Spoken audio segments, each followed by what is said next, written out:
అందరికీ నమస్కారం. రసపట్టులో ఉన్న ఉద్యోగపర్వ కథలోకి స్వాగతం. Welcome to gossip tree. క్రిందటి ఎపిసోడ్లో శ్రీకృష్ణుడు ఉపప్లావ్యం నుండి హస్తినకు బయలుదేరేందుకు సిద్ధపడ్డాడు. పాండవుల తరపున సందేశాన్ని, రాయబారాన్ని కౌరవులకి చేరవేసే పనికి పూనుకున్నాడు.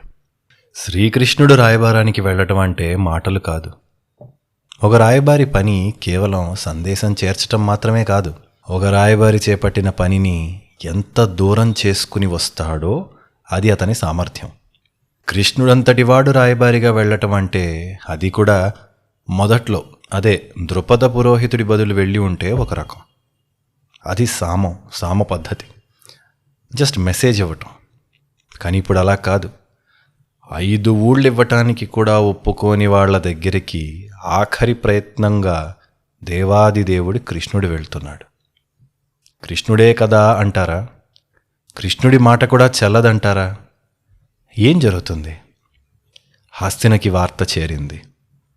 శ్రీకృష్ణుడు వస్తున్నాడని వెంటనే అందరినీ పిలిచాడు రాజు. భీష్మద్రోణుల్ని, విదురుణ్ణి, కొడుకుని, దుర్యోధన, దుశ్శాసన, కౌరవులని, అందరినీ, సామంతుల్ని కూడా పిలిచాడు. కృష్ణుడు వస్తున్నాడు, శ్రీకృష్ణుడు హస్తినకు వస్తున్నాడు. ఈ లోకానికే కాదు 3 లోకాలలో కూడా పూజింపబడటం అన్నది ఆయనతోనే కదా మొదలు.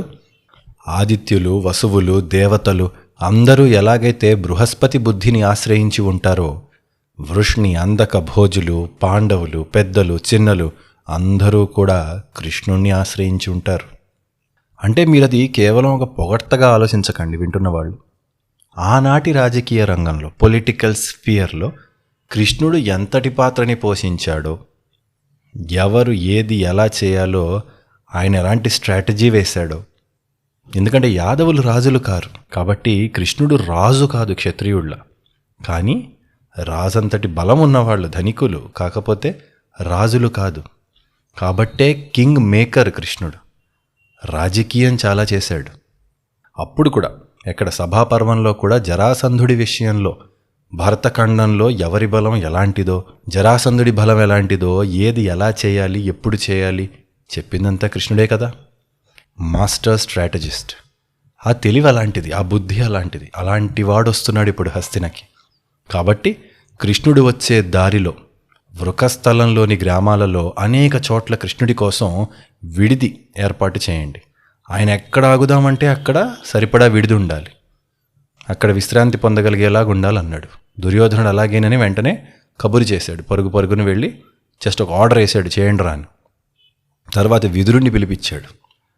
విదుర ఆహుక వంశానికి అధిపతి కృష్ణుడు, పరాక్రమశాలి, సత్వసంపన్నుడు, 3 లోకాలకి పూజ్యుడు. ఒకే రంగులో ఉన్నవి, బాహ్లిక దేశానికి చెందినవి, పుష్టిగా శరీరం ఉన్నవి అయిన 4 గుర్రాలని ముందు ఎదురు వెళ్ళి బహుమతిగా ఇస్తా కృష్ణుడికి. నువ్వు సిద్ధం చేయి. ఎప్పుడూ మదజలాల్ని స్రవిస్తూ ఉండే 8 ఏనుగుల్నిస్తా. బంగారు వన్నెలో కనిపించే దాసీజనాన్నిస్తా, 100 మందినిస్తా. గిరిజనులు చేసిన 18,000 కంబళ్ళనిస్తా. చీనీ దేశం అంటే చైనా దేశంలో తయారైన మృగచర్మాలున్నాయి, వాటిని కూడా తీసుకునిరా. పగలు రేయి కూడా ప్రకాశించే గొప్ప మణి ఉంది, దాన్నిస్తా. అది నా పిడికిలంతుంటుంది. ఒకే రోజులో 14,000 యోజనాలు చేరగల కంచరగాడిదలున్న గొప్ప రథాన్నిస్తా. దుర్యోధనుణ్ణి తప్ప మిగతా కొడుకుల్ని పిలిచాడు. పిలిపించి, రే అందరూ తయారవ్వండి, రథాల మీద ఎదురెళ్ళి స్వాగతం పలకండి. మీరు పేరు పేరున. ఏంటి 99 మందితో స్వాగతం, 99 రథాలతో స్వాగతం. సుమంగళి వ్రతాన్ని పాటించే స్త్రీలందరినో సిద్ధం చేయండి. మంగళహారతులు ఇస్తూ కృష్ణుడిని హస్తినలోకి తీసుకురావాలి. అన్ని దిక్కుల్లో ధ్వజాల్ని పెట్టండి. కృష్ణుడిది గరుడకేతనం కదా, వాటిని పెట్టండి. ఇదంతా కృష్ణుడి రాజ్యంలాగా అనిపించాలి కృష్ణుడికి. ఎగురవేయండి అన్నాడు. దుశ్శాసనుని ఇల్లు దుర్యోధనుడి ఇంటికంటే గొప్పది. అందుకని కృష్ణుడికి విడిదిగా దుశ్శాసనుడి గదిని ఏర్పాటు చేయండి. మొత్తం మార్చేయండి. కృష్ణుడు అక్కడ ఉంటాడు వస్తే. అంటే అన్నిటికన్నా బెస్ట్ హౌస్ అది. ప్యాలెస్లో కూడా కృష్ణుడికి దాన్ని సిద్ధం చేయమన్నాడు. ఇక మన దగ్గర ఉన్న వివిధ రత్నాలని కూడా సిద్ధం చేయండి. ఒకవేళ కృష్ణుడికి ఏమైనా నచ్చితే అవి కూడా ఇద్దాం. విదురుడు విన్నాడు, అన్నీ విన్నాడు మౌనంగా. వినొక నవ్వు నవ్వాడు ఎగతాళిగా. రాజా, నువ్వు చాలా గొప్పవాడివి అన్నాడు. ఎందుకలా అన్నాడు? నువ్వు చాలా తెలివైన వాడివి కూడా రాజా. నీ తెలివి ఇక్కడ ఉన్న వాళ్ళందరికీ బాగా తెలుసు, నీ ప్రజలకు కూడా తెలుసు. చంద్రునికి ఉన్న కాంతిలాగా, సూర్యుడికి ఉన్న వెలుగులాగా, సముద్రంలో పారే అలల్లా నీ తెలివిని ఎవరు దాచిపెట్టలేరు. అదే బయటపడిపోతుంది. రాజా, నీ తెలివితో సద్గుణాలు ఉన్నవారిని గౌరవించాలి, కానీ మూర్ఖత్వంతో నీ కుటిల నీతి వాడి కాదు. నిజాయితీగా మంచి చేసుకోవడం ప్రయత్నించు. అతిథిగా వస్తున్న కృష్ణుడికి నీవిచ్చే ఐశ్వర్యమంతా పాండవులదే కదా. మంచిదేలే, కృష్ణుడికి అర్పిద్దాం అనుకుంటున్నావు, అందులో తప్పు లేదు. 3 లోకాలు అర్పించినా కూడా దానికి కృష్ణుడు అర్హుడే, అంతా అయిందే నిజానికి. కానీ నాకు నీ గురించి తెలిసిన విషయం కాబట్టి అడుగుతున్నా, సత్య ప్రమాణకంగా చెప్పు. ఇదంతా నువ్వు కృష్ణుడి మీద ప్రేమతో ఇస్తున్నావా, లేక భయంతోనా? ఇది కేవలం నీ నటన, వంచన, మోసం. నీవు మంచివాడివి, భక్తుడివి, నిర్మలమైన మనసున్నవాడివి అని నిరూపించటానికి నటన, అంతేగా? ఇలా తీసి పడేసాడు విదురుడు. ఆయన చేసిన యాక్షన్ అంతా అదేదో సినిమాలో బ్రహ్మానందం అన్నట్టు, ఏంటో ఓవర్ యాక్షన్ చేస్తున్నాడు, ఓవర్ యాక్షన్ అన్నట్టు తీసి పక్కన పడేశాడు. అలా అంటానికి చాలా ధైర్యం కావాలి కదా. పాండవులు 5 గ్రామాలు కోరితే నువ్వివ్వవు, కృష్ణుడికి ప్రేమతో ఇవన్నీ ఇచ్చేస్తున్నావా? ఎంతటి గొప్ప తెలివి నీది. శ్రీకృష్ణుడిని నీ డబ్బుతో, ఆస్తితో కొనేద్దాం అని చూస్తున్నావు. విదురా, మరి కాదనే ధైర్యం నీకుందా? ఇవన్నీ చూపించి పాండవుల నుండి, ముఖ్యంగా అర్జునుడి నుండి కృష్ణుడిని వేరు చేద్దామని నీ ఆశ. అర్జునుడంటే నీకు భయం, కృష్ణుడంటే భయం. వాళ్ళిద్దరూ కలిసి యుద్ధానికి వస్తే నీ కొడుకుల ప్రాణాల మీద భయం. అందుకేగా ఈ భేదోపాయాన్ని వాడుతున్నావు. నేను చెప్తున్నా విను. అర్జునుడికి కృష్ణుడిపై ఉన్నది నిజమైన భక్తి. అది నువ్వు మరొక జన్మెత్తినా కొనలేవు. అతన్ని కృష్ణుడు వదలడు. నిజమండి, యుద్ధంలో ఒక సన్నివేశం వస్తుంది. ఘటోద్గజుడు చచ్చిపోయిన తర్వాత సాత్యకితో కృష్ణుడు అంటాడు, మొత్తం 3 లోకాలు, సమస్త లోకాలు, 8 మంది భార్యలు, సకల దేవతా సమూహాలు, వాటి ఆర్మీసు, ధనము, ఐశ్వర్యము అవన్నీ ఇచ్చిన, అవన్నీ ఒకవైపున్నా, అర్జునుడు ఒక్కడూ ఒకవైపున్నా, సాత్యకి నేను అర్జునుడినే కోరుకుంటా అని చెప్తాడు ఆయన. అతన్ని మించినది నాకు మరొకటి లేదు లేదు లేదు అంటాడు అక్కడ. అది మనం యుద్ధాలు జరుగుతున్నప్పుడు ఎలాగో చెప్పుకుంటాం, కురుక్షేత్ర యుద్ధం మొత్తం చెప్పుకునేటప్పుడు. ఇక్కడ విదురుడు ఇలా అన్నాడు, నువ్వు ఏదో విడదీద్దాం అనుకుంటున్నావు కృష్ణుడిని, కుదరదు. ఇలా అనేసి ధృతరాష్ట్రుడి మొహంలోని భీతిని చూశాడు. అప్పుడు నిజం బయటపడిపోయింది కదా. భీతిని చూసి సరే శాంతించి, రాజా అదే మరి, ఈ నటనొద్దు, కృష్ణుడికి నిజంగా నీ భక్తినివ్వు, దాంతో నివేదించు, ప్రేమించు. నీకు దాసోహం అంటాడు ఆయన. ఉభయపక్షాల క్షేమాన్ని కోరి వస్తున్నాడు. నీకు నిజంగా ఆయన మీద ప్రేమ, గౌరవం ఉంటే ఇవి నువ్వు ఇవ్వటం కాదు, ఆయన అడిగింది చెయ్యాలి. నువ్వు ఆయన మాట విను, అడిగింది చెయ్యి. నీ రత్నాలన్నిటికన్నా ఆయనకు అది ప్రీతినిస్తుంది. ఆయనకి లేని ఐశ్వర్యమా? లక్ష్మికి భర్త ఆయన. దుర్యోధనుడు ఉన్నాడు అక్కడే. వాళ్ళకి ఇందాక పని చెప్పే వాళ్ళకి చెప్పేసి వచ్చాడు. ఇదంతా వింటున్నాడు. విని ఆయన ఒక మాట అన్నాడు. బహుశా మొదటిసారి విదురుడితో ఏకీభవించాడు. విదురుడు చెప్పిన దానికి అవునన్నాడు. కాకపోతే అదేదో విచిత్రంగా అన్నాడు. చూడండి, అవునంటాం, ఒప్పుకోవడం అంటే, అవును నాన్న, కృష్ణుడికి నిజంగా ఆయన చెప్పిన మాట విందామని ఒప్పుకోవాలా. ఆయన చెప్పిన దాంట్లో సగం ఒప్పుకున్నాడు. ఏంటది? తండ్రి, విదురుడు చెప్పింది నిజమే, కృష్ణుడు నీవెన్ని చేసినా అర్జునుడిని, పాండవుల్ని వదలడు. అందుకని ఎందుకీ డ్రామా అంతా, ఎందుకీ కష్టం? మన ధనాన్ని అలాంటి వాడి మీద వృధా చేయకు. కృష్ణుడికి నువ్వు ఇన్ని బహుమతులు ఇచ్చేస్తున్నావు, వేస్ట్ కదా, వేస్ట్ ఇన్వెస్ట్మెంట్. అలా ఇవ్వకు. అంటే డాడీ వేస్ట్ చేయకు, కృష్ణుడు లంచం తీసుకోడు, యూస్లెస్. ఎలాగో తీసుకోడు కదా, మన డబ్బులు వేస్ట్ చేయకు. కృష్ణుడు సత్కారానికి తగినవాడే, కానీ చేసినా మనకు ఉపయోగం లేదు కాబట్టి చెయ్యొద్దు. యుద్ధానికి మనకి చాలా ధనం కావాలి నాన్న, దానికి వాడుకుందాం అన్నాడు. విదురుడు చూసి ఇది రియాలిటీ. నీకంటే అప్పుడప్పుడు నీ కొడుకే బెటర్, క్లారిటీ ఉంది. పైగా ఇంకా దుర్యోధనుడు అంటున్నాడు, పైగా కృష్ణుడు మనం ఇచ్చే బహుమతిని తిరస్కరిస్తే అవమానం, మనమేం ఇవ్వకపోతే పోలా. తెలివైన వాడు ఎప్పుడు కూడా అవమానం జరుగుతుంది అని తెలిసి జాగ్రత్త పడాలి కదా, అందుకని అసలు ఏమి ఇవ్వద్దు. ఈయన అలా అంటున్నాడు దుర్యోధనుడు అలా అంటుంటే భీష్ముడు ఉన్నాడు అక్కడ పక్కన. ఆయన అసలు ఉండలేకపోయాడు. కస్సుమని లేచాడు. ఏంట్రా నువ్వు సత్కరించేది? నీ బోడి సత్కారాలకి మొహం వాచిపోయి కృష్ణుడు వస్తున్నాడా? ఒకరికి మన మర్యాద వాళ్ళ అవసరం కాదు, మన మనస్థితిని చూపిస్తుంది. మనం ఎలాంటి వాళ్ళమో అలాంటి మర్యాద చేయాలి. నీవు సత్కరించినా సత్కరించకపోయినా కృష్ణుడు కోపించడు, నీ ప్రవర్తనను చూస్తాడు. నీ లంచాలు కానుకలతో తన అభిప్రాయాన్ని నువ్వు మార్చలేవు. కృష్ణుడు ఏదనుకుంటే అదే చేస్తాడు. ఆయన చెప్పిన దాన్ని చేయడం తప్ప మరొకటి చేస్తే మన వంశానికే నాశనం. మీరు అదొక్కటి ఆలోచించండి. ఈ స్కీములు, స్కాములు, లంచాలు కాదు. దుర్యోధనుడు వెంటనే కట్ చేస్తూ, ఆహా పితామహ, ఆగండి, ఏమనగానే వచ్చేస్తారు మా క్లాస్ పీకడానికి. ఇప్పుడు ఏంటి, కృష్ణుడు వచ్చి అన్నదమ్ములతో కలిసి ఆస్తి అనుభవించాలరా అని చెప్తే నేను ఒప్పేసుకుంటాను అనుకుంటున్నారా? కుదరదు. ఎవడొచ్చి చెప్పినా నేను విన్ను. సరే, ఇంతవరకు వచ్చింది కనుక చెప్తున్నా. అసలు నా ఆలోచన ఏంటో తెలుసా? ఆ పాండవులకి పెద్ద దిక్కు ఈ కృష్ణుడే కదా. ఆ కృష్ణుణ్ణి ఇక్కడికి రాగానే నా శక్తితో నేను బంధించేస్తాను, ఖైదు చేస్తాను. అప్పుడు పాండవులు విలవిలలాడిపోతారు. చూద్దాం వాళ్ళు యుద్ధానికి ఏ తెలివితో వస్తారో. పాండవులు కృష్ణుడు లేకపోతే ఏం తెలివితేటలేం లేవు. They are idiots, they are fools. కృష్ణుడు ఏం చెప్తే అది చేస్తారు వాళ్ళు. పాండవులకి అంత సీన్ లేదు. ఈ కృష్ణుడిని బంధించేసామనుకో, ఇంకేముంది, తెలివి తక్కువ వాడు కృష్ణుడు. ఏం తెలుసుకోకుండా వచ్చేస్తున్నాడు. పాండవులు కూడా ఆ కృష్ణుడిని వదిలేశారు మన దగ్గరికి, బంధించేద్దాం, పని అయిపోతుంది అని కొంచెం వెటకారంగా. అలా చేస్తే మీరు కోరుకున్నట్టు యుద్ధం కూడా రాదు, ఎందుకంటే పాండవులు యుద్ధానికి రారుగా ఇంకా అని నవ్వాడు. భీష్ముడు ఇంకా కోపంతో ఊగిపోయాడు. మూర్ఖుడా, నీవా ఆ యదుసింహాన్ని బంధించేది? బురదలో పడి పొర్లే పందిలాంటి వాడివి. నీవెక్కడా, ఆ నరసింహుడెక్కడా? నిజంగా తను ఒక లీలని ప్రదర్శిద్దామని నీవు బంధించేందుకు ఊరుకున్నా అదే నీ ఆఖరి రోజు అవుతుంది దుర్యోధన. పాండవులున్న పళంగా విరుచుకుపడి అర్జునుడు నేరుగా పాశుపతాన్నే హస్తినపైకి గురిపెడతాడు. ఏమనుకుంటున్నావు?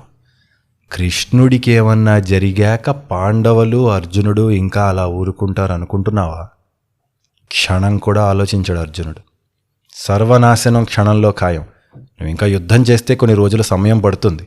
ఇట్లాంటివి చేసావనుకో వెంటనే పోతావు. ఏం ధృతరాష్ట్ర, నీ కొడుకును ఆపుతావా లేక? తండ్రి కోపించవద్దు అంటూ ధృతరాష్ట్రుడు అడ్డుపడి, రే నీచుడా, ఆపింక, నీ దుర్భాషలాపు, నీ పథకాలు ఆపు. కృష్ణుడు దూత, బంధువు, దేవుడ్రా, అతని మీదకి వెళ్ళొద్దు, మానుకో. భీష్ముడు మళ్ళీ నవ్వాడు. ఓహో మహారాజా, ఏంటి నీ కొడుక్కి వెన్నముద్దలతో నీతులు చెప్తున్నావా ఇప్పుడు? వద్దు నాన్న, తప్పు నాన్న అంటున్నావా? వాడు వింటాడా? ఆ మాట అన్నందుకే వాడి నాలిక చీరేయాలి పాటికి నువ్వు. ఇంకా బతిలాడుతున్నావా? నీది అసలు నేరం. ఇప్పుడు చెప్తున్నా తీర్పు. వీడిలా తయారవటానికి అసలు నేరం నీదయా. నీ వల్ల ఇదంతా అవుతోంది. ఛీ, ఇలాంటి చోట నేను ఇంకొక క్షణం కూడా ఉండనని భీష్ముడు లేచి వెళ్ళిపోతున్నాడు.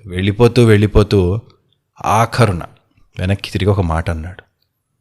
సుయోధన, రాజ్యం నాకు వద్దు అని వదిలేసిన వాణ్ణి. అందుకే నీ తండ్రి చేసే తప్పులన్నీ, నీ అఘాయిత్యాలన్నిటినీ చూస్తూ వదిలేస్తున్నా. అదే నా హయాములో నీవు అన్న మాటలు, నీవు చేసిన పనులు నా ఊహ కన్నా తెలిసాయో నిలువున సభ మధ్యలో చీరేసేవాణ్ణి నేను. అలాంటి తప్పులు చేసావు నువ్వు. నాకు వద్దు అనుకున్న సింహాసనాన్ని, పదవిని, బాధ్యతల్ని వదిలేసి పక్కకొచ్చా కాబట్టి రాజు సరైన నిర్ణయం తీసుకోవాలి, వాడికి ఆ మెచ్యూరిటీ ఏనాటికన్నా వస్తుంది అని ఆగాను. ఊరుకుంటున్నాను కదా అని మరీ అతిక్రమించకు. కృష్ణుడి జోలికి వెళ్ళకు. నేను కృష్ణుడిని రక్షించక్కర్లేదు, కృష్ణుడే తనని రక్షించుకోగలడు. అనవసరంగా మీరే పోతారు. ఆఖరిసారి చెప్తున్నాను దుర్యోధన, సర్వనాశనం అయిపోతావు. కృష్ణుడి జోలికి వెళ్ళకు. చెప్పింది విని మారు అని ఆ బరువైన అడుగులు వేసుకుంటూ ఆయన అక్కడి నుంచి వెళ్ళిపోయాడు. ఎందుకంటే మీరు, నాకు మొదట్లో అనిపించేది, చాలామందికి అనిపిస్తుంది ఆనాడు ద్రౌపది విషయంలో, కానీ ఇంతకాలం అసలు దుర్యోధనుడు ఇలా తప్పులు చేస్తూ ఉన్నప్పుడు భీష్ముడు అక్కడ ఉన్నాడు కదండి, ఎందుకు కల్పించుకోలేదు అని. ఇది ఏంటంటే నిజానికి అర్థం చేసుకోవడానికి చాలా కష్టం. ఎందుకంటే అంత గొప్ప మనస్థితి ఆర్ అంత మెచ్యూర్డ్ మైండ్ సెట్ ఇక్కడైతే ఎవరికి లేదు మనకి ఇవాళ లోకంలో. అందుకని మనకి తెలియంది మనకు అర్థం కాదు. ఎందుకు ఇలా అంటున్నానంటే, చాలామంది అంటారు ఇప్పుడు పెద్దవాళ్ళు, ఇప్పుడు ఒక బిజినెస్ ఒక పెద్ద ఆయన రన్ చేశాడండి, చాలా కాలం ఆయన చూసుకున్నాడు. ఆ తర్వాత ఆయన కొడుకులు వచ్చారు, ఆయన కొడుకులకి ఇచ్చేశాడు. ఇచ్చేసి నేను ఇంకా రిటైర్ అయిపోతారా, హ్యాపీగా ఉంటారా అని చెప్పాడు. ఉంటాడా నిజంగా? ఎందుకంటే కొడుకులు సరిగ్గా రన్ చేయట్లే బిజినెస్ వ్యాపారం సరిగ్గా జరగట్లేదు. ఆయన ఊరుకుంటాడా? ఏదో చిరాకు పడతాడు కదా, ఏంట్రా నేను ఎలా నడిపాను, మీరు ఏం చేస్తున్నారు, ఈ తప్పులు ఇలా చేయకండి, ఆ తప్పులు అలా చేయకండి అంటాడా? ఒక ఇంట్లో అత్తగారు ఉంటారండి, ఆవిడ కోడలుగా ఉన్నప్పుడు అన్నీ నడిపారు. ఇప్పుడు ఆవిడ పెద్దది అయిపోయింది, కోడళ్ళు వచ్చేసారు, పెద్దవాళ్ళు అయిపోయారు, వాళ్ళు చూసుకుంటున్నారంతా, కల్పించుకోకుండా ఉండగలదా? ఏంటంటే మనిషికి నేను అనేది ఉండాలి అనే ఆ ఐడెంటిటీ మీద పీకులాట ఉంటుంది ఎప్పటికైనా.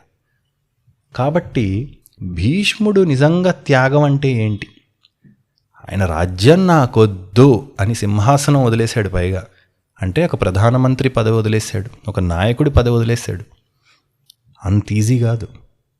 అలా వదిలేసిన వాడు కల్పించుకోకుండా ఉండాలి. వదిలేసినట్టు వదిలేసి ఏ చిన్న తప్పు జరుగుతున్నా రే ఇది ఇలా కాదురా, అలాగా, అరే అలా చేయకూడదురా, ఇలాగా అని ప్రతి దాంట్లో కల్పించుకుంటుంటే ఈయన పేరుకి రాజ్యం వదిలేసాడు కానీ ప్రతిదీ కావాలి ఈయనకి అంటారు. ఆ హుందాతనం భీష్ముడు మెయింటైన్ చేశాడు. నిజంగా నాకొద్దంటే నాకొద్దు. రాజు అంటూ ఉన్నాడు కదా ఒకడు, ఆయన రక్షకుడిగా ఎంతకాలం ఉన్నాడు భీష్ముడు? సింహాసనం పైన రాజు లేనంత వరకు. ఒకసారి విద్యాబుద్ధులు నేర్పి పాండురాజు కానీ ధృతరాష్ట్రుడు కానీ ఒక రాజు ఉన్నాక ఆయన పెద్దాంట్లో తగుదునమ్మా అని కలగ చేసుకోడు. రాజు తప్పు చేస్తుంటే నాయన ఇది తప్పురా అని ఒక మాట చెప్తాడు తప్ప అంతకు మించి దిగి ఎమోషనల్ అయిపోయి ఇదిగో నువ్వు నేను చెప్పింది వినకపోతే నేను భోజనం మానేస్తా, లేకపోతే నేను ఇక్కడ ఉండను వెళ్ళిపోతా, అలాంటివి చేయడు. ఎందుకంటే అది నిజంగా వదిలేయటం అంటే మంచి జరుగుతుంటే మంచిది, చెడు జరుగుతుంటే మీ కర్మ. అంతేగాని ప్రతి దాంట్లో నీ ఒపీనియన్కి తగ్గట్టు కల్పించుకోవడం అంటే వదిలేయటం అవ్వదు. భీష్ముడు కూడా ఇంత జరిగాక కూడా అది అంటున్నాడు, రే నేను వద్దని వదిలేశాను కాబట్టి ప్రతి దాంట్లో కల్పించుకోవట్లా, చూస్తున్నా రాజు ఏనాటికన్నా సరిగ్గా చెప్తాడేమో, అందుకని రాజుకు చెప్తాడు భీష్ముడు ఎప్పుడు, రాజా ఇదిగో ఇది రైట్ ఇది రాంగ్ అంటాడు. అంతేగాని ఆయన మధ్యలో ఇంక అంతకుమించి కల్పించుకోడు. అలా చెప్పాను కానీ ఆయన వెళ్ళిపోయాడు అక్కడి నుంచి, నాశనం అయిపోతారా అని చెప్పి. ఇక కెమెరా అటు తిప్పితే అక్కడ కృష్ణుడు బయలుదేరటానికి సిద్ధపడి బ్రాహ్మణుల దగ్గర ఆశీర్వచనాలు తీసుకుని తన గుర్రాల చప్పుడు ఉపప్లావ్యం దాటి హస్తిన వైపు మొదలైందో లేదో, హస్తినలో గాలి దుమారం మొదలైంది. ఆకాశంలో మబ్బు లేదు, కానీ హస్తిన పొలిమేరలో వర్షం పడింది. కృష్ణుడు వస్తున్నాడు కదా, నేల శుభ్రంగా అయిపోతుంది, వానపడి నేల కడిగేస్తోంది. హస్తినలో కోట మీదకి పిడుగులు పడుతున్న శబ్దాలు వచ్చాయి. పైనేం లేదు ఆకాశంలో, స్వల్పంగా ప్రకంపనలు పుట్టే ట్రెమర్స్ వచ్చాయి. లోపల పండితులు విదురుడితో చర్చిస్తున్నారు. విదురుడు పెద్దలు భీష్ముడు అనుకున్నారు, ఓ బహుశా కృష్ణుడు బయలుదేరుంటాడు. శకునాలు అలా పలకరించాయి. మరి ఇక కృష్ణుడు వెళ్ళే దారి మొత్తం మరి ఇక్కడలా ఉంది, మరి కృష్ణుడు వస్తున్న చోట ఎలా ఉంది? సుఖంగా గాలి వీస్తోంది. హస్తిన వైపు దుమ్ము పరాగం కొడుతోంది. కృష్ణుడి దారిలో మంచి సుగంధంతో నిండిన పరిమళాలతో గాలి. నదీ ప్రవాహం, తూర్పు వెళ్లే నదీ ప్రవాహం పశ్చిమానికి స్వల్పంగా మారింది. అంటే కృష్ణుడు ఎటు వెళ్తుంటే నది కూడా అటు తిరిగేందుకు ప్రయత్నం చేస్తోంది. కృష్ణుడు దారి కడుగుతున్నట్టు స్వాగతం పలికింది అలా నది. ఆ గుర్రాల అలజడికి దిక్కులన్నీ కంపించాయి. శ్రీకృష్ణుడి రాయవారం మొత్తానికి హస్తిన చేరింది. రాజు చెప్పినట్లుగానే దుర్యోధనుడు, భీష్ముడు, పెద్దలు వీళ్ళందరూ కూడా ముందు వెళ్ళారు. వెళ్ళి ఆ వెనక 99 మంది తమ్ముళ్ళు ఒక్కొక్కళ్ళు ఒక్కొక్క రథం మీద స్వాగతం పలికేలా వెనకున్నారు. కృష్ణుడు ముందు రోజు ఈ హస్తినలోకి వచ్చే ముందు కొంచెం బ్రేక్ తీసుకుని సిద్ధంగా మొత్తం రెడీ అయ్యి మర్నాడు పొద్దున ఫ్రెష్గా రెడీ అయ్యి వస్తారు కదా. ఆ ముందు రోజు ఆయనకి రాజు విడిది ఇచ్చాడు, ఒక చోట అంతా ఏర్పాట్లు చేయమన్నాడు. ఆ విడిది తీసుకోలేదు కృష్ణుడు. డిప్లొమసీ ఇవాళ రోజులు కూడా మనం పైగా యుద్ధాలన్నీ జరుగుతున్నాయి కదా ప్రపంచం అంతా.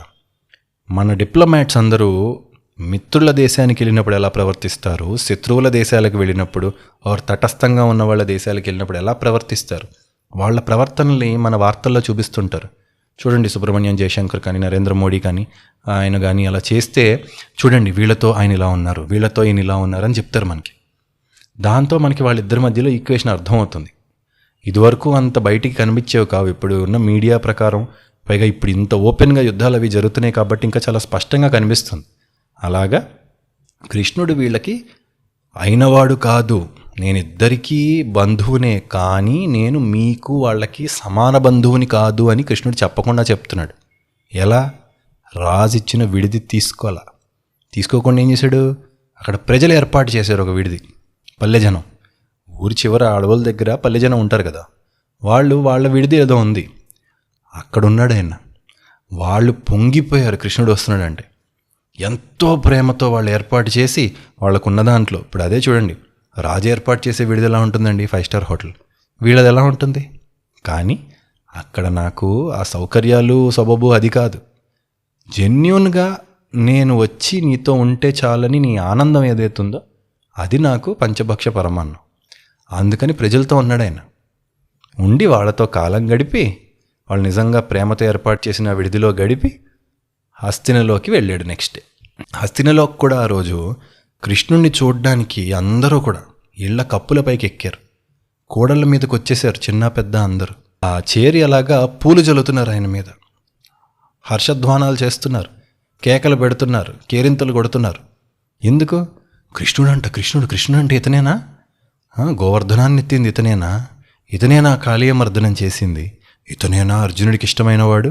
ఇతనేనా అందరికంటే అందగాడు? ఇలా అంటే ఏ వయసుకు తగ్గట్టు, ఇప్పుడు ఆయన గురించి 100 కథలు ఉన్నాయి, ఒక్కొక్క ఏజ్ గ్రూప్కి ఒక్కొక్క కథ అట్రాక్ట్ చేస్తుంది కదా. ఎవరికి నచ్చిన కథలు వాళ్ళు గుర్తు తెచ్చుకుని, ఓ ఆ కథలో ఉన్న అతను ఇతనేనా? మరి ఆయన చేసినవేమో లీలలు, అమానుషమైన లీలలు. అమానుషం అంటే మనుషులకి మామూలు మనుషులు చేయలేని లీలలు. అలాంటిది కృష్ణుడు నిజమా? ఈయనేనా ఆ వ్యక్తి ఇలా చేసినవాడు అని చెప్పి. ఎందుకంటే ఆయన ఏమి రెగ్యులర్ విజిటర్ కాదు కదా, ఆయన ఏమి సోషల్ మీడియాలో అవేం లేవు కదా. అందరూ అంత ఆశ్చర్యంగా ఏ వయసు వారు ఆ వయసు కథల్ని తలుచుకుంటూ కృష్ణుడి కోసం ఎదురొచ్చి చూశారు. ఆయన రథం ఒక్కో అడుగు ముందుకు వెళ్తోందిట. అంటే ఇవాళ రోజున మనకు ఉంటుంది కదా, సెలబ్రిటీ వచ్చినప్పుడు అంత క్రిక్కిరిసిపోయినాయి ఆ నగర కూడళ్ళన్నీ, అంత జనం.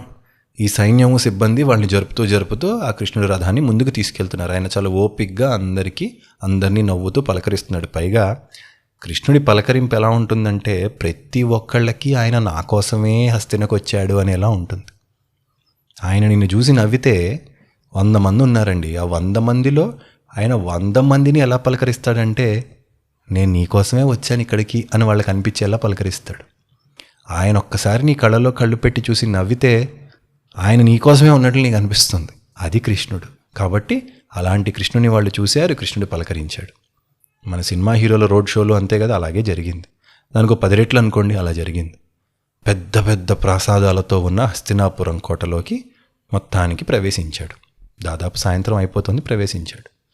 రాజు ధృతరాష్ట్రుడు, భీష్ముడు, విదురుడు, సోమదత్తుడు, బాహ్లిక మహారాజు అందరూ కూడా ఆయన్ని స్వాగతించారు. పెద్ద పెద్ద వాళ్ళందరూ స్వాగతించారు. కృష్ణుడు కూడా అందరినీ పేరు పేరున పలకరించి భీష్ముడిని కౌగిలించుకున్నాడు.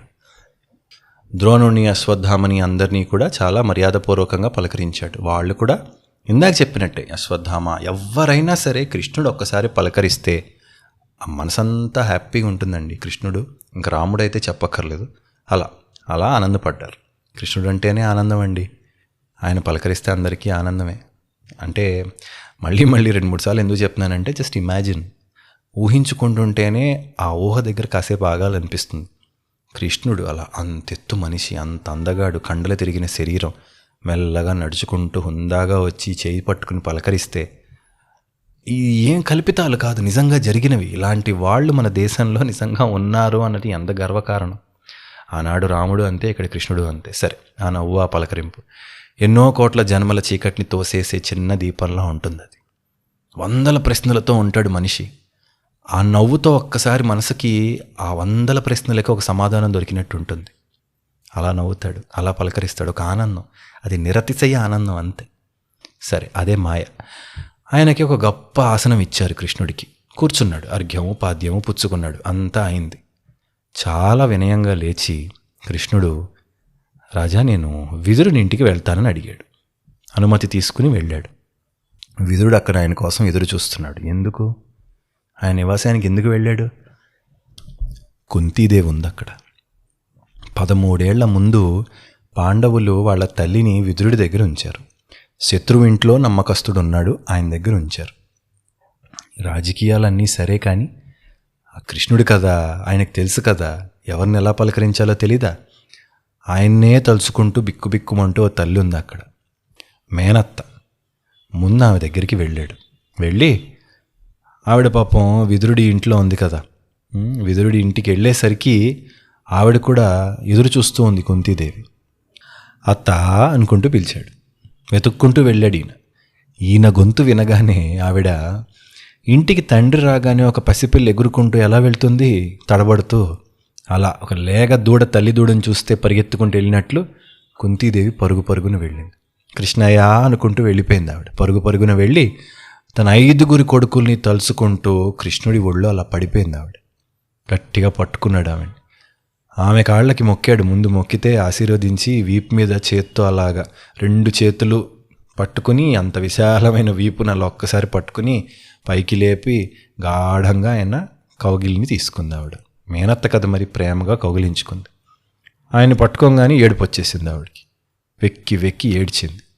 ఎంతకాలం దాచుకుందో ఆ కన్నీళ్ళు. 13 ఏళ్ళు కదా, చెప్పుకోవడానికి లేరు. ఆ విదురుడి పాపం ఉన్నా ఎంత అని చెప్తుంది, ఎంతకాలం అని చెప్తుంది. మాట్లాడడానికి 2 మనిషి లేదు. ఏ మొహం పెట్టుకుని మాట్లాడుతుంది. తన కోడల్ని ఆ సభలోనే అక్కడే చీర విప్పి అవమానించారు. తన కొడుకుల్ని బట్టలిప్పి నగలన్నీ లాక్కుని ఆస్తంతా లాక్కుని తోసేశారు. అక్కడ ఆవిడ తింటోంది. అక్కడ తిని బతకాల్సి వస్తుంది. ఆవిడకి ఎంత బాధగా ఉంటుంది. కృష్ణుడి ఒళ్ళంతా తడిసిపోయింది ఆ కన్నీళ్లతో. ఆయన అలాగే కదలకుండా ఉండిపోయాడు. భరించాడు. ఏం పాపం బాధపడుతుంది. తాగేశాడు ఆ బాధనంతా. తర్వాత ఆయనకు ఒక ఆసనం చూపించి కూర్చోపెట్టి అప్పుడు మాట్లాడింది. ఆమెకి గొంతున మాట రావట్లా కుంతికి. ఎలా ఉన్నావు కృష్ణ అని అడుగుతుంది. అడిగే లోపలే మళ్ళీ ఆవిడకి ఏడుపొచ్చేసి ఏడ్చేసింది. కొడుకులు వచ్చిన కష్టం తలుచుకుంది. ఎవరికి చెప్పుకోవాలి ఆవిడ? ఏడ్చేసింది. ఇంకా దాచుకోలేక అంది అప్పుడు, నా కొడుకులకి ఇంత కష్టం వచ్చింది చూడు కృష్ణ, ఎలా ఉన్నారు వాళ్ళు? అమ్మ కదా, కోపాన్ని గెలిచిన వాళ్ళు, ధర్మాత్ములు, గురువులన్నా పెద్దలన్నా నమ్మకము ప్రేమ గౌరవం ఉన్నవాళ్ళు. ఎలా ఉన్నారు వాళ్ళు? కృష్ణ, అసలు వాళ్ళకి ఇంత కష్టాలు ఎందుకు వస్తాయి కృష్ణ? ఎందుకు వచ్చాయి? నువ్వుండి కూడా ఇలా అయిపోయిందా? బాధగా ఉంది కన్నయ్య. ఎంత అర్థం చేసుకుందామన్నా మనసుకి బలం రావట్లేదు. తండ్రి లేడు, 13 ఏళ్ళు తల్లిని నేను లేను. ఎలా ఉన్నారో, ఏం తిన్నారో. పెద్ద పెద్ద కోటల్లో ఉండి, పెద్ద పెద్ద రాజభవనాల్లో ఉండి, అశ్వాల సకిలింపులు, రథాల అలజడుల మధ్యలో, భేరీనాదాలు మధ్యలో జయ జయధ్వానాలు పలుకుతుంటే వింటూ రాజ్యాన్ని ఏలాల్సిన వాళ్ళు క్రూర మృగాల మధ్యలో ముళ్లపై చెట్ల కింద పడుకునుంటారు. ఆ పిచ్చిది ద్రౌపది మా కుటుంబానికి వచ్చి ఆ వచ్చిన నేరానికి ఎన్ని కష్టాలు, ఎన్ని అవమానాలు పడింది. ఎలా ఉన్నారు కృష్ణ వాళ్ళు? ఆ యుధిష్ఠిరుడు బిడియం గలవాడు, సత్యసంధుడు, జితేంద్రియుడు, భూతదయగలవాడు, కామద్వేషాలను అదుపులో ఉంచుకుని సత్పురుషుల మార్గంలో నడిచేవాడు. ఎలా ఉన్నాడు? మధుసూదన 10,000 ఏనుగుల బలం కలవాడు, మహాశక్తి సంపన్నుడు, వాయువేగం ఉన్నవాడు, సహనం లేకపోయినా యుధిష్ఠిరునికి ప్రియమైనవాడు, సోదరులకెప్పుడూ హితం చేయాలనుకునేవాడు, సోదరులతో సహా కీచకుణ్ణి చంపినవాడు, శూరుడు, పరాక్రమంలో ఇంద్రతుల్యుడు, బలంలో వాయు సమానుడు, కోపంలో రుద్రునితో సమానుడు. నా భీముడు ఎలా ఉన్నాడో చెప్పు. 2 భుజాలే కలవాడైన ప్రాచీనుడైన సహస్రబాహువుతో కార్తవీర్యార్జునితో పోల్చదగినవాడు, 500 బాణాలనైనా సమాన వేగంతో ప్రయోగించగలిగినవాడు, విలువిద్యలో విష్ణువు వంటివాడు, తేజస్సులో సూర్యుని వంటివాడు, ఇంద్రియ నిగ్రహంలో మహర్షి వంటివాడు, ఓర్పులో భూదేవితో సమానుడు, పరాక్రమంలో మహేంద్రుని వంటివాడు, రాజలోకంలో ప్రఖ్యాతమై ప్రకాశిస్తున్న ఈ విశాల కౌరవ సామ్రాజ్యాన్ని తన పరాక్రమంతో సాధించినవాడు, పాండవులకందరికీ బాహుబలం వంటివాడు, రణభూమిలో అతన్ని ఎదిరించి ప్రాణాలతో బయటపడగలిగిన వాడు ఎవ్వడూ లేడు, సర్వప్రాణులను జయించిన జయశీలుడు. నా అర్జునుడు ఎలా ఉన్నాడు? సమస్త ప్రాణుల యందు దయగలవాడు, బిడియం గలవాడు, మహాశాస్త్రవేత్త, కోమలుడు, సుకుమారుడు, ధార్మికుడు, నాకు మిక్కిలి ఇష్టమైనవాడు. సహదేవుడు ఎలా ఉన్నాడు? గొప్ప విలుకాడు, సూర్యుడు, వీరుడు అయిన నకులుడు ఎలా ఉన్నాడు? మహా అందగాడు, సుకుమారుడు. ఆ నకులుని చూడకుండా ఉండలేనే. ఇలా ఈ 5గురిని చెప్పి ఆ ద్రౌపది పుత్రలోకం కన్నా పతిలోకాన్నే మిన్నగా భావించి పుత్రుల్ని ఇక్కడ వదిలేసి భర్తలతో వెళ్ళిందే, ఆవిడెలా ఉంది? అచ్యుత, ఆ ద్రౌపది ఉత్తమ వంశానికి చెందినది. తన కోరికలనన్నిటినీ తీర్చుతూ, నా కోరికలన్నీ తీరుస్తూ నా చేత గౌరవింపబడినది. ఆ మహారాణి ఎలా ఉంది అని చెప్పి అలా వాళ్ళందరినీ పలకరించింది ఆవిడ. అలా చెప్పి వాళ్ళందరినీ పలకరించింది తలుచుకొని. కృష్ణుడు మళ్ళీ విన్నాడు, ఆవిడ చెప్పిందంతా వినప్పుడు అన్నాడు, అమ్మా కుంతి, లోకంలో నీ వంటి సౌభాగ్యవత ఎక్కడా ఉండదమ్మా. సూరసేన మహారాజు కూతురివి, అజామీడ వంశానికి కోడలివి. అంటే ఒక సరస్సు నుండి మరొక సరస్సుకి చేరిన కమలం వంటి దానివి. నీ వంటి వారు తప్ప ఇన్ని సుఖదుఖాలని ఎవరు భరించగలరమ్మా? అంటే ఏడుస్తుంది కదా ముందు. నువ్వు తట్టుకోవాలమ్మా, నువ్వు కాబట్టి ఎవరు తట్టుకుంటారు అంటున్నాడు. అంత పెద్ద వంశంలో పుట్టావు, ఇంత పెద్ద మెట్టినింటికి వచ్చావు. చూడండి, గొప్ప వంశంలో పుట్టినదానా అని నీవు మాత్రమే ఇంత కష్టాన్ని భరించగలవు అంటున్నాడు. గొప్ప వంశంలో పుట్టిన దానికి ఏంటంటే నువ్వు ఎంత గొప్ప వంశంలో పుడితే అన్ని కష్టాలు తట్టుకోగలగాలి. నిజమైన బలం అంటే అది కదా మరి. నీ కుమారులు నిద్రని, అలసటని, క్రోధాన్ని, హర్షాన్ని, ఆకలిని, దాహాన్ని వీటన్నిటినీ కూడా గెలిచారమ్మా. బాగానే ఉన్నారు. వాళ్ళు గ్రామ్య సుఖాలు అంటే సాధారణంగా అందరూ ఆశపడే సుఖాలని వదిలి ఎప్పుడూ కూడా వీరోచితంగా వచ్చే సుఖాలనే ఆశపడతారు. పాండవులు, ద్రౌపది అందరూ క్షేమంగానే ఉన్నారమ్మా.